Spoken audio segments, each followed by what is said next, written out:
Veronica, we now say hello to Dr. Rena Daiza. She is a senior staff family medicine specialist with Henry Ford Health System, and she's joining us today to talk a little bit about families and how they have been dealing with COVID and how they are going to be dealing with COVID. And I'm going to let you kind of kick off the questioning here, Veronica. Doctor, thanks for being here. Why don't we start by hearing about your experience in counseling patients about the COVID-19 vaccine? Well, thank you so much for having me. I'm a family doctor, so I have the great privilege of seeing patients of all different backgrounds, all ages. I personally see people, teenagers and up. And a lot of my patients come in with questions, with concerns about the vaccine, but they trust me as their healthcare provider to provide them with good answers, true answers, fact-based answers. And I really try to make it a shared decision between the patient and myself. We talk over everything, and it's been really wonderful. Most of my patients have received the vaccine very well, and majority of them have been vaccinated, including their booster. What were some of the questions you got from your patients early on? Well, I think a lot of it is I heard this online or I saw this, that might negatively impact me, or, they may have heard that someone had a negative experience with the vaccine. And I just go over with them, these are the most common side effects of vaccines in general. I assess their personal situation and we discuss it and go through everything in great detail. And again, majority of my patients are eligible for the vaccine and have gotten it and done very well. And do you, obviously, I'm sure you do, but I want to ask, you have patients who also have had the COVID infection. Have you had them that have had serious illness from the COVID infection?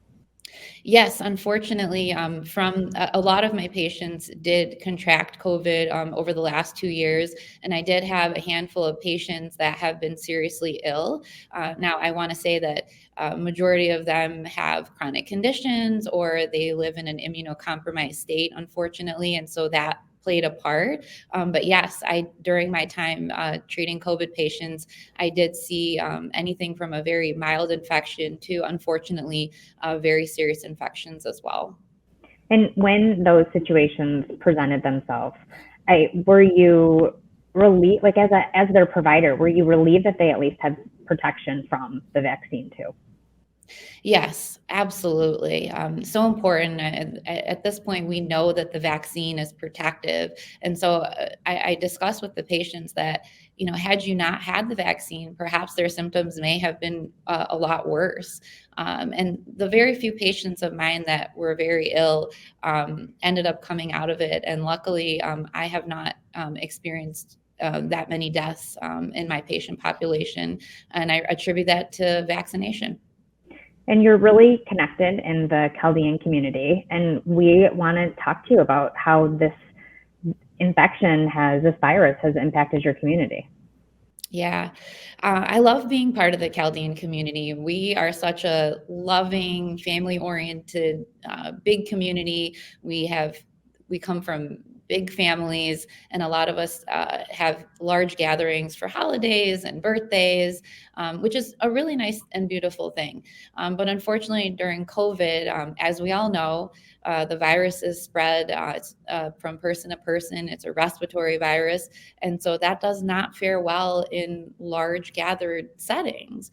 And unfortunately, a lot of the Chaldean community members did not stop gathering during the heights of COVID, and many of our community members got very ill. And it's tragic because so many illnesses, so many deaths, it could have been prevented. And it's just really, unfortunately, sad how our community was hit so hard. Who are the trusted leaders in the community? Who are the people who when the vaccine was originally rolled out, who was the group that everyone wanted to talk with about it? Was it providers? In some of the community members did seek out information from their providers, which is definitely the right thing to do. Their healthcare providers, I should say.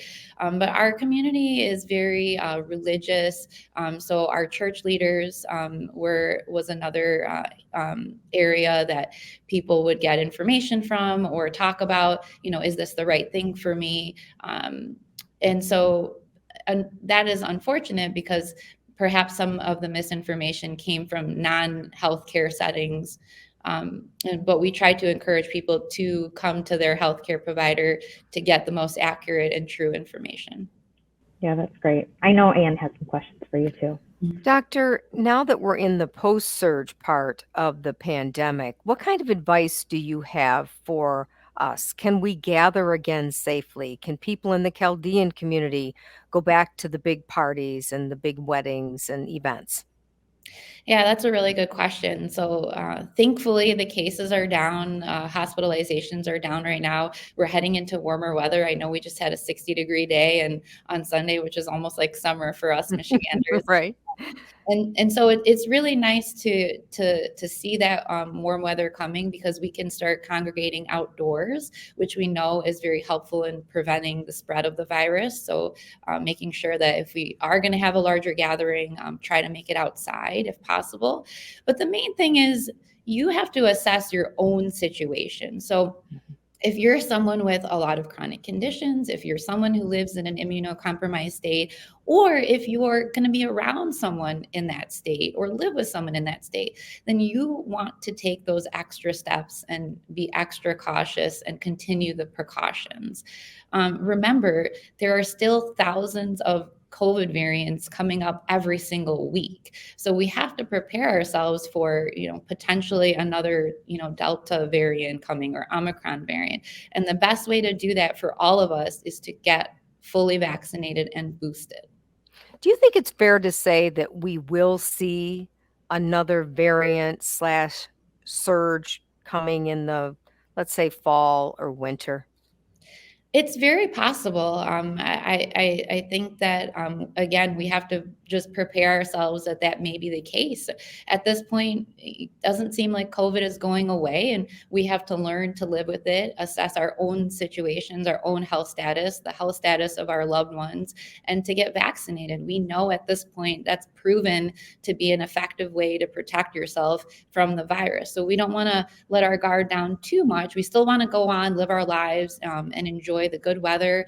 I want to put a happy spin on that. And, I'm excited for summer myself and to get out and do things.